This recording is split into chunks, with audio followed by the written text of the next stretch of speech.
fait Riel a accepté ce Fairy Tail. Fait numéro 1. Méradienne est un personnage beaucoup trop surcoté par les fans de Fairy Tail.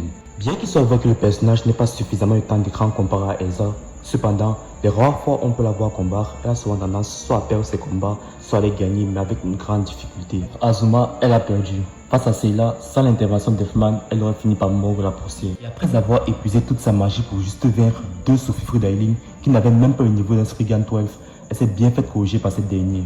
Et même dans la quête de 100 ans, elle a eu du mal à vaincre un démon qui devrait être du même niveau que celui de Tartarus. Fait numéro 2.